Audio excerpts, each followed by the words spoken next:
welcome to Barn Blog, and this is Nailing It Down, and I'm finally doing the requested video on Bonapartism. One thing I'm going to talk about with Bonapartism is it has both its non-Marxist and Marxist meanings. We're also going to talk about Caesarism, why we use Bonapartism and not Caesarism, the origins of both terms, etc.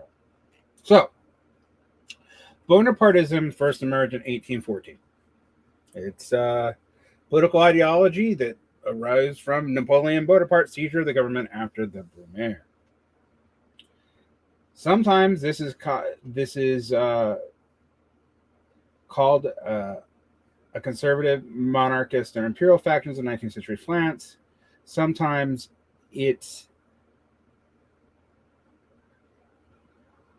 is related to a kind of moderate conservatism. Sometimes it's called the rule for the people, but not by the people, as I've seen some reactionaries say. This is when Napoleon Bonaparte seized the French consulate, and subsequently the First and Second French empires were born. The Bonapartists desired an empire under the house of Bonaparte, as opposed to the traditional Bourbon or Orleans claimants to the French throne. Now, Bonapartism and Marxist-Leninism is a little bit more specific. Now, I'm going to read a little bit from Spencer Leonard's introduction to Marxist journalism, Marx and Engels and Bonapartism, Selective Journalism, 1851 to 1859, in a second. But Bonapartism in general means a strong single ruler in Marx that emerges from a crisis of capital. It can be thought of as a partial reversal of the revolution to a prior form to maintain stability in an unstable state. As the bourgeoisie is unable to establish a productive and profitable state, they have to rely on prior forms of society. And according to Marx, it is the basis of these prior forms, the petit bourgeois and the lumpen proletariat, who form the base of the mass support of the Bonapartist imperial regime.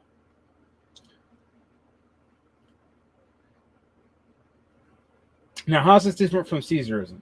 Well, one, Caesarism actually is a word used later than Bonapartism. It seems to have been first used by Johann Friedrich Baehr in 1846 to describe the state's attempt to subordinate the church to state control in Prussia. All right, very different.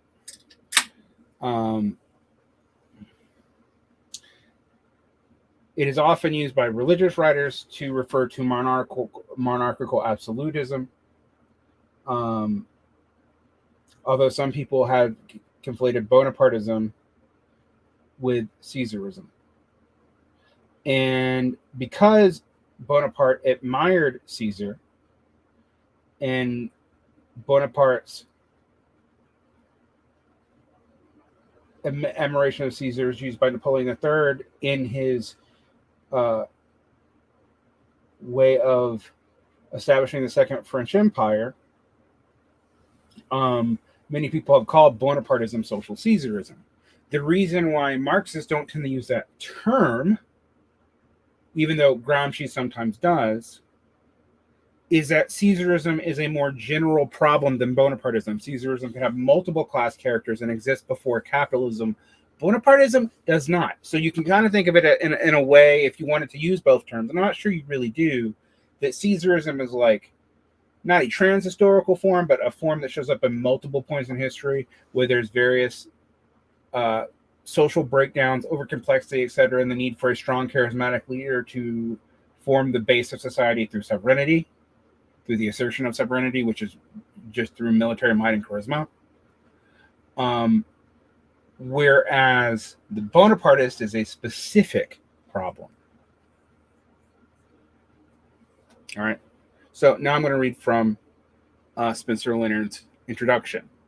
For Marx and Engels, the categories of Bonapartism are imperialism, which they use interchangeably. As a side note, I agree with Leonard on this. It does seem like in the journalism that Bonapartism and imperialism are used interchangeably for Marx and Engels. They are not used interchangeably later by people like Leonard. Referred chiefly to the regime of Louis Bonaparte in France, but they also abstracted from the primary referent to dominate an epochal condition. The perspective prior to 1848 had been that the bourgeoisie was in struggle for liberalism, necessarily sought to destroy all relics of the old feudal forms of production and feudal conditions, that whatever the bourgeoisie got the upper hand, it put it into all feudal patriarchal and idyllic relations. It pitilessly tore asunder the motley feudal ties that bound man to his natural superior. To that extent, he had accomplished this. It struggled to reduce the whole of society to a simple contradiction that exists between a class of capitalists and a class of unpropertied workers. According to Leonard, when feudalism was no longer compatible with the bourgeois social relations, it was eliminated or subsumed to it. I think it was often subsumed to it, honestly. Look at the work of Arno Meyer. And so it was. The moment that had already been reached in France and England prior to 1848. In the French Revolution of July of 1830, the English Reform agitation in 1832, these aristocracies against succumbed to the hateful upstart. Therefore, serious political struggle with the feudal aristocracy was altogether out of the question. There was no genuine possibility of feudal reaction, and as such, feudalism simply could not engage with the new democratic struggles. To that extent, say, the Tories passed the 10 Hours Bill, for which Marx and Engels aimed directly against the bourgeoisie. It was one without anything being offered in return by the workers. Yet, apart from a brief moment in June 1848, there was no direct conflict between the bourgeoisie and the workers. Whether the political field would have been reorganized by mass democracy. To take directly up Louis Bonaparte's prototype, Napoleon in the First Empire, the ultimate form of state power which nascent middle-class society had condemned to elaborate, served as a means of society's emancipation from feudalism. Insofar as, prior to the Industrial Revolution, the machinery of government had been a means of struggle of modern society against feudalism, that struggle was crowned by the French Revolution.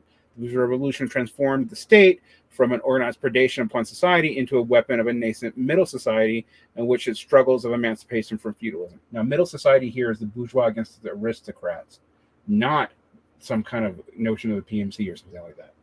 It is now was to give way the full scope to the free development of modern middle-class society, to sweep away all local, territorial, townish, and provincial strongholds of feudalism. For while it was true that under the first Bonaparte, the state served not only to subjugate the revolution and annihilate its proper liberties, at the same time it was an instrument of the French Revolution to strike abroad, to create France on the continent, states after the image of France. The First Empire was, in short, an offspring of a coalition of wars of semi-feudal Europe against modern France. Thus, just he accepted Hegel's conception of the bourgeois state, Marx accepted Hegel's view of Napoleon as the world spirit on horseback. So long as the product of advancing bourgeois society remained, as long as the bourgeois order was accepted as uncontrovertible and uncontested necessity, the state could assume an aspect of impartiality. The Revolution of 1848's reception of its prototype's descent into Bonapartist imperialism masked the fact that the physiognomy and character of state power underwent a striking change.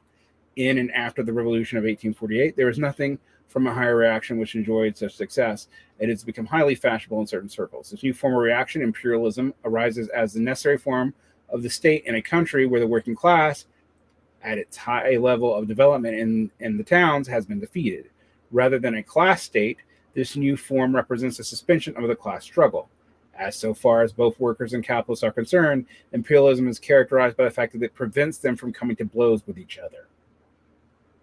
Here was a distinctly post-1848 phenomenon, begot by the struggle of classes, of which the days of 1848 are the grandest expression. Imperialism could not be assumed alternately in the attitudes of the official saber of the bourgeoisie and the paternal protector of the proletariat. In imperialism, society discovered the only form of government possible in the time of a failed transition to socialism. In short, it was specifically a capitalist form of state. On the continent, imperialism required an army, based itself on the class from which it performed to draw recruits, the small peasants who wanted peace from the rioters in the towns. However, imperialism cannot be attributed to the persistence of the peasantry. Bonapartism is the modern form of the state, which presupposes the abolition of feudalism. For though the French peasant elected Louis Bonaparte, it was a party of order that created the empire. And if the Second Empire came to existence and maintained itself through force, at the same time, universal suffrage is a sanction. And should one ponder why universal suffrage failed to bring the workers to the promised millennium, Marx and Engels insisted one has to only go to France. It shows what tame elections universal suffrage can give rise to, if only sufficiently kept down by the police. The Revolution of 1848, precisely by hosing the colors of the social republic, by proclaiming under the conditions of the capitalist state embodied by the armed force of public welfare, the embodiment of the general interests of society, laid bare history's crisis. Liberalism was forced to deny the professions of the past, Vulgar and bourgeois society, which is to say, a society fully bourgeoisified and thereby self-contradicted, proletarianized in and through the Industrial Revolution. I don't agree with that part, but I'll read the rest of it. Transform the state into a means for the enslavement of labor by capital. So the state becomes both the means of removing prior feudal power and the enslavement of general society because of the crises created through the empowerment of the bourgeoisie. So they can't go further, and so the only thing they can do is rely on a centralized power, which pulls on the forms of the old society. Now, this is like Caesarism, but isn't Caesarism. All right.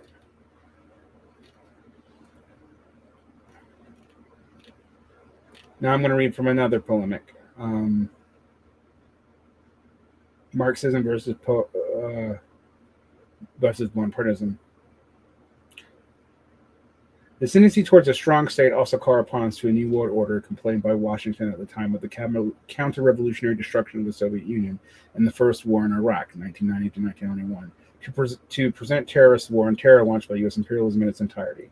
It seeks to firm up the home front by regimenting the population for its war without end. In general terms, the tendency towards what we have called the institutional Bonapartism in the U.S. goes hand in hand with the increasing world domination and hegemony of Yankee imperialism. The FBI was formed out of the Red Huns of the First World War. The CIA was with the anti-Soviet Cold War. And as noted in the article, The Internationalist, the new U.S. law, as such, the U.S. Patriot Act, which authorizes a host of such measures such as preventative detention, counterpart to the preventative war, has been intimidated by countries as diverse as Britain, Mexico, and India. The tendency towards the police state type measures and regime change is nothing new. Bonapartism was an important theme in the writings of Leon Trotsky in the 1930s, a pre-war period leading up to the Second Imperialist World War, a period marked by a severe capitalist economic crisis, the Great Depression, and the consequent growth of the official Stalinist parties and of fascism as a civil war measure aimed at heading off the revolutionary danger. Trotsky generalized the term coined by Karl Marx in his essay, The 18th Premier of Louis Napoleon, referring to the French emperor, the nephew of Napoleon Bonaparte, who governed France from 1848 to 1871. Bonapartism refers to a regime resting on the state apparatus and military and police that seeks to raise itself above the different classes as an arbitrator, sweeping away the democratic norms to defend the higher interests of the whole ruling class in periods of acute danger, war, potential revolutionary crises, other kinds of crises, maybe like climate ones. This is me talking. Consequently, Bonapartist regimes can have a different political signs. As Trotsky wrote, the sword by itself does not have a policy. Thus, Trotsky pointed to Nazi fascist Hitler regime in capitalist Germany and the Stalinist regime in the Soviet Union, a bureaucratically deformed worker state, had Bonapartist character, although they were separated by an abysm in their class character. So he referred to the regime of General Cardenas in Mexico as a kind of Bonapartian sui generis of unique sort that sought to balance the weight between imperialists and the pressure of the proletariat. The Stalinists, on the other hand, placed an equal sign between the fascists, the movement of the mobilization of the enraged petty bourgeoisie, and the military dictatorships of Pinochet in Chile and the Videla Junta in Argentina. They responded to the Bonapartist danger by trimming their own program to the measure supposedly democratic bourgeoisie, embodied in the anti-fascist Popular Front, which chained the proletariat to bourgeois forces. Now I go into that because that's more Trotsky's polemic, but I wanted the first part of that. So Bonapartism becomes how the state maintains itself in crisis when the prior social compact breaks down. What put the bourgeoisie and the workers together was fighting against the old order, the ancien regimes, whether they be in feudal Britain, where it was partially successful, the first partial bourgeois revolution, or in France. But as soon as that happens, society redivides itself. The old contradictions reemerge, and there is a new fight. But since no side can clearly win, an arbitrary emerges, and forms that seem to die out with the past form anew. So capitalist forms take on a feudal character to stabilize the current society in the name of producing capital. And this happens ironically, almost paradoxically, in Bonapartism, which is why it is different than general Caesarism, which is just a charismatic leader who steps in time of crisis, democratically or not. So Bonapartism is more specific than Caesarism or just demagoguery or anything like that. It is when there is a crisis of some kind. It could be a political or an economic crisis, or both, or some other external crisis, like I said, climate. And in those contradictions, no force can really win. So a promotion of a power of the general election of the bourgeois republic comes in, steps up, and tries to relieve the pressure valve by taking power.